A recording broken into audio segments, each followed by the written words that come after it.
Olá, pessoal, tudo bem? Prontos para mais uma aula? Espero que sim, hein? Então vamos lá. Aqui é a professora Michele e nós estamos hoje fazendo a revisão da nossa avaliação, a nossa avaliação bimestral, que vai contemplar os seguintes temas: o neocolonialismo, também conhecido como imperialismo, a Primeira Guerra Mundial. E aí, dentro do capítulo sobre a Primeira Guerra Mundial, a gente tem que falar, sobre a Revolução Russa. E nós vamos começar uma parte, da República Velha, que é até os anos 1910. Então, do início da República Velha, do final do século XIX, até o ano de 1910, tá bom? Então, é mais ou menos esse o conteúdo que nós vamos trabalhar agora. E eu vou trazer para vocês esse material para nós respondermos algumas questões. Afinal de contas, eu acho que é uma maneira bem dinâmica da gente estar estudando e, ao mesmo tempo, praticando.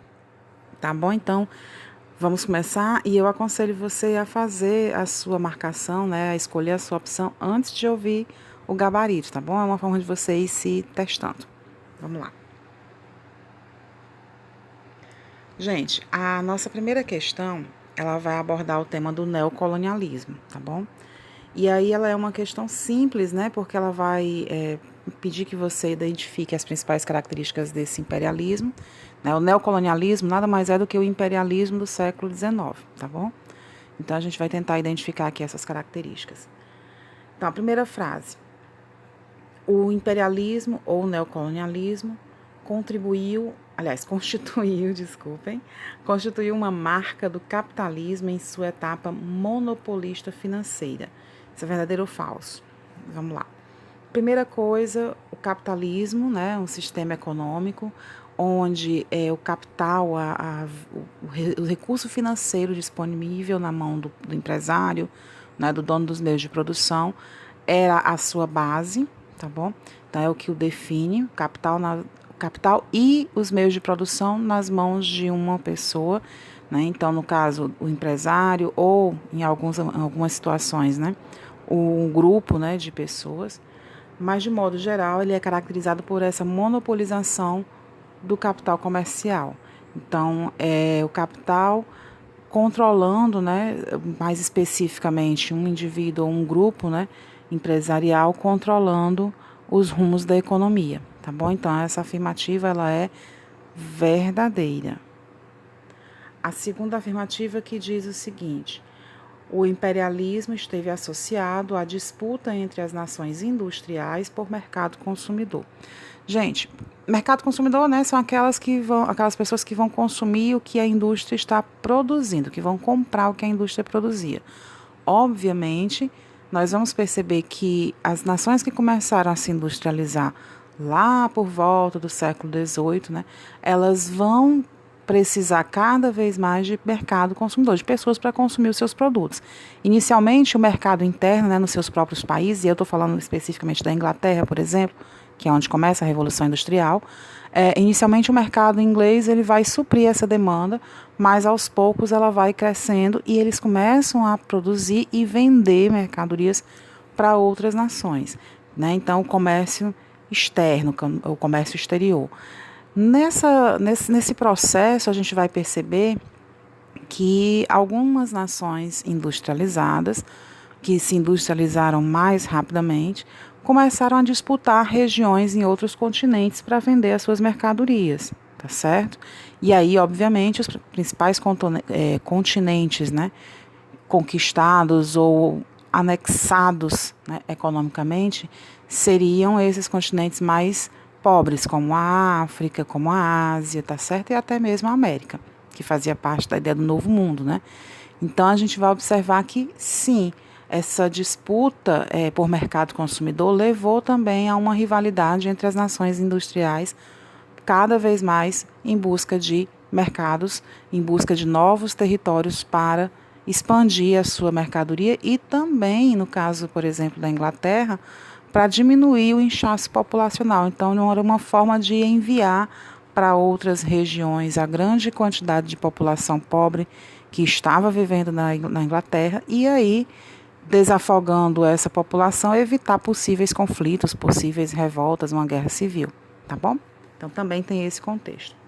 Mas, resumindo, a frase 1 e a 2 estão verdadeiras, ok?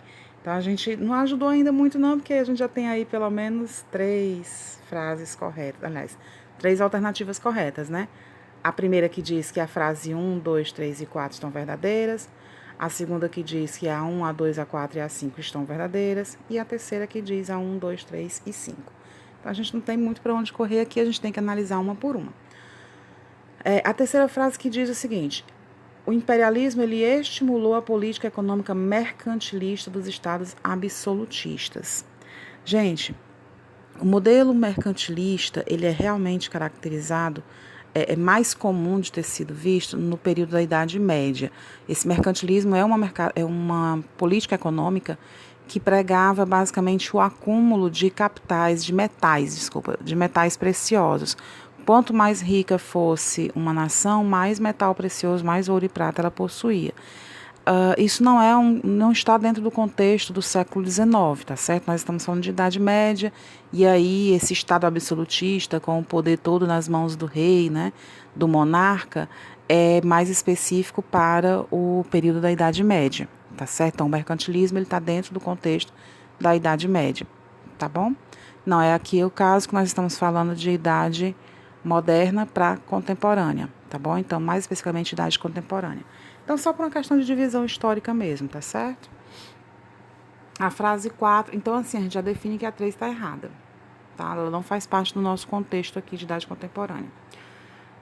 Então, a gente já descarta aí, por exemplo, a primeira, né? E a terceira. A alternativa A e a C estariam erradas. E aí ficaria para nós já a resposta, tá bom?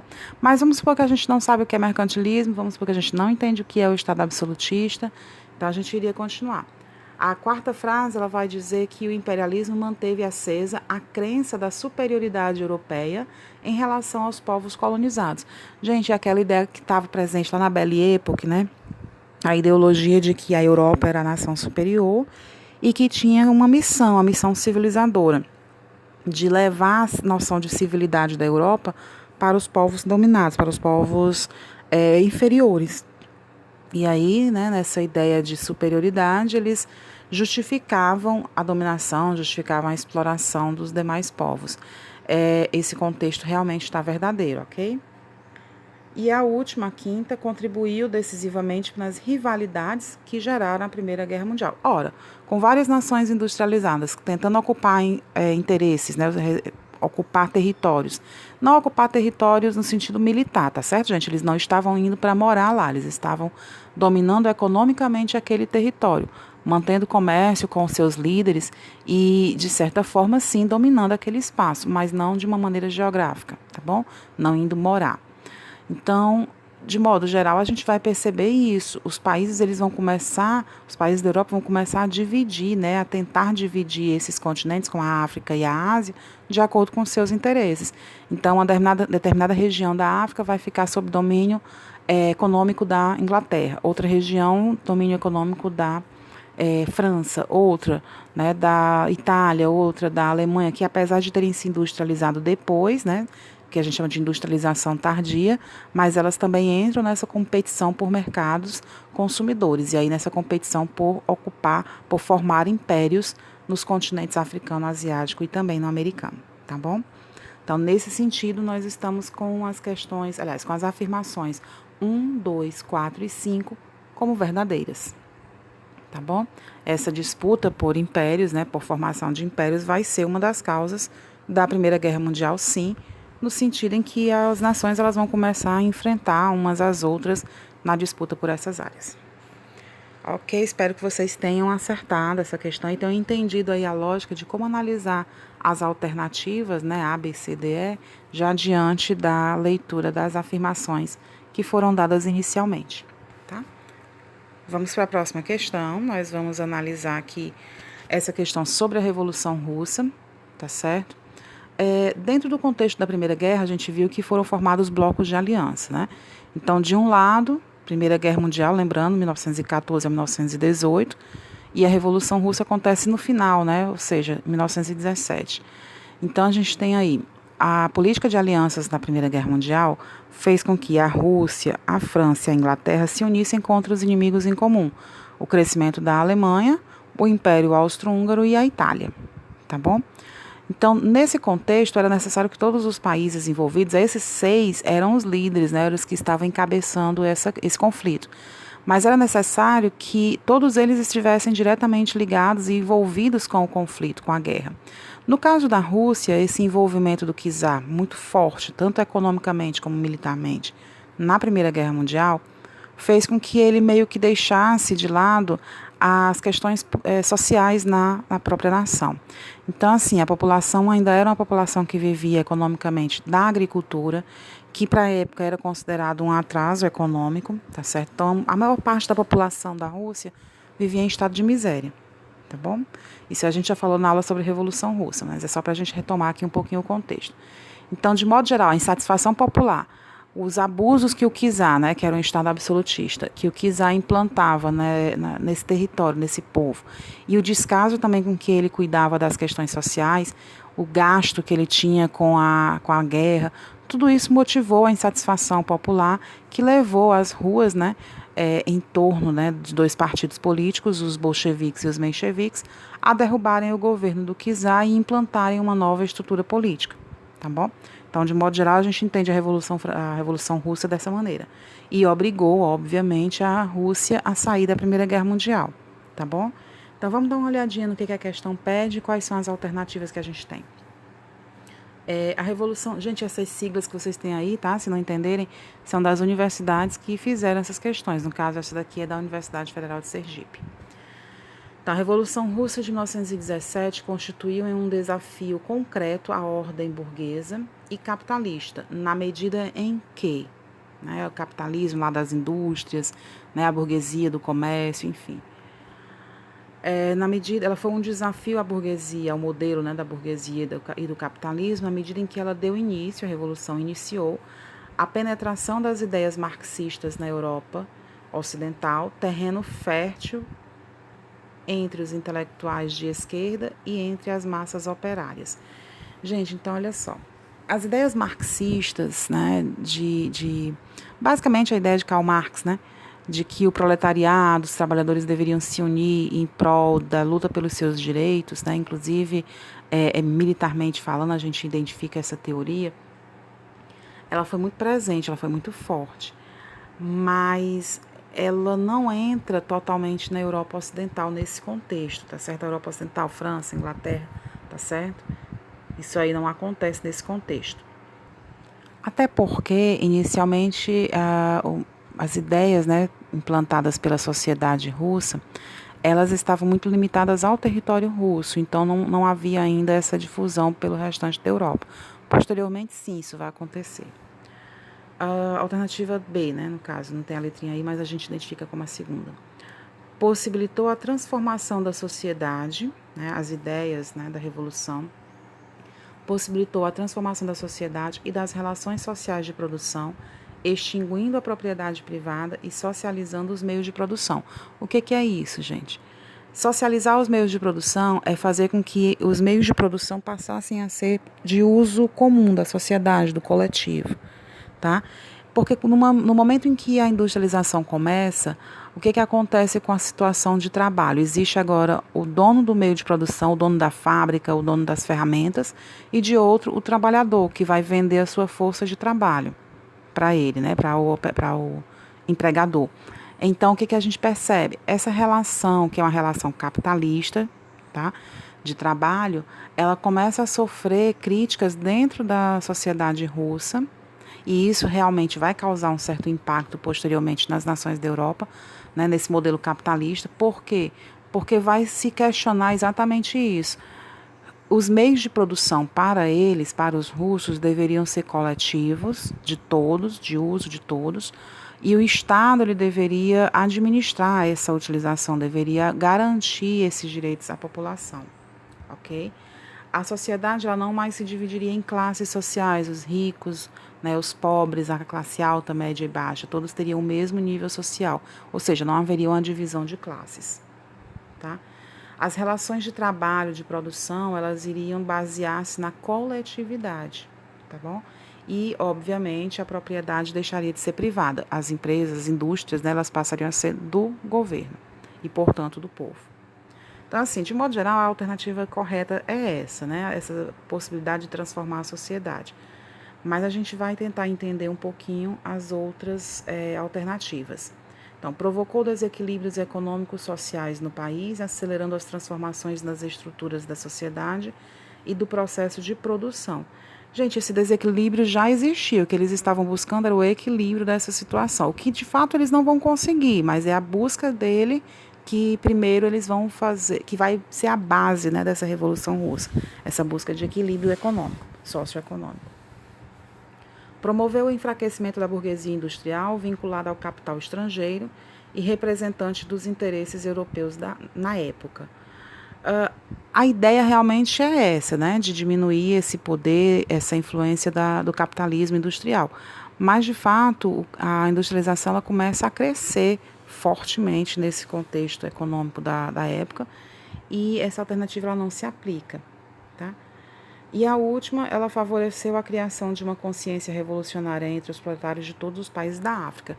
Não, né? A gente não pode falar em África como um país, proletário, porque essa noção de proletariado está muito ligada à industrialização e a gente sabe que a África ainda vivia uma economia extremamente atrasada, como até os dias atuais, tá bom? Então a gente tem a alternativa 2, a B, né, no caso. A outra questão que eu quero discutir com vocês é essa já do capítulo 3 sobre a proclamação da República, né, sobre os primeiros anos do século, do final do século XIX para o início do século XX. E aí essa questãozinha da UES, né, vocês estão vendo aí, vamos dar uma lida nela. A proclamação da República no Brasil veio colocar em questão as possibilidades de participação política consciente do povo brasileiro. Enfim, estava na ordem do dia a questão da cidadania. Sobre as formas de participação política nas primeiras décadas da República, é correto afirmar. Então, a participação dos cidadãos, né, na vida política, o que a gente pode afirmar de correto? Com a possibilidade de interferir no governo através do voto, olha só, a população tinha direito a voto no Brasil, nós estávamos saindo do momento monárquico, né, do governo do imperador Dom Pedro II e entrando no modelo de república, né, com um país presidencialista, com uma unidade federativa, né, os estados se tornariam autônomos, independentes, ligados a uma Constituição Federal, mas ainda assim com autonomia, com independência entre si. Mas falar de direito de voto, ainda nesse contexto não existia, nessa época ainda não existia. Tá bom? O voto ele não era universal, não era para todos. Tampouco eu posso dizer que as decisões do governo poderiam sofrer influência pelo voto popular. Tá? O governo quer aumentar o imposto, a população vota contrário a esse imposto e ela adquiriria essa conquista. Não, tá? Não havia. Tampouco eles teriam direito todos teriam direito de votar e escolher seu presidente, até porque os 2 primeiros presidentes da República foram escolhidos através da Assembleia, tá bom? Através da própria dinâmica de formação desse modelo republicano. Também uma ampla campanha popular fez com que a população pobre participasse efetivamente da política representativa de modo nenhum, tá bom? A primeira coisa que nem mesmo na época em que eles conseguem o direito de voto, toda a população pode votar, né? Analfabetos não podem, os próprios militares aos poucos vão saindo do cenário político e vão perder esse direito também. Então a gente observa que essa questão também não faz sentido. Então, a alternativa, a primeira da falsa, a segunda, vamos lá. A participação efetiva dos trabalhadores pobres acontecia muito mais nas revoltas urbanas, ou seja, o povo participava mais quando estava na revolta, no momento de revolta urbana na cidade, do que na política representativa, ou seja, do que participando através de voto. Então, essa correta, não tem onde questionar, realmente é a frase que vai marcar essa questão. Mas vamos analisar as outras rapidinho, né?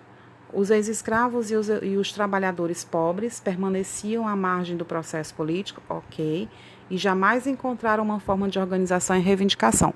Não, a gente pode falar na questão da formação dos sindicatos operários, que vão, no final das contas, né, representar os direitos desses trabalhadores, tá certo? Então, a gente não pode dizer que essa questão está verdadeira.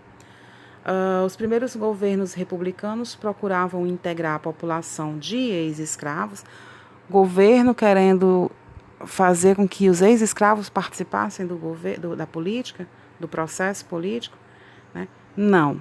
E isso não iria gerar grandes revoltas. Então, a gente sabe que, obviamente, quanto menos pessoas pobres participassem das decisões políticas, mais a elite conseguiria seus direitos, ou melhor dizendo, direitos não, né, gente? Suas conquistas, tá bom? Então, a alternativa também está falsa, ok? Então, galerinha, eu espero que vocês tenham conseguido assimilar um pouquinho mais do conteúdo através dessas questões. Eu estou deixando aí mais 3 questões para vocês responderem, tá bom? E aí, na próxima aula, a gente continua a correção desse material. Na verdade, eu vou trazer mais material para a gente corrigir, tá bom? Até mais, fiquem todos bem.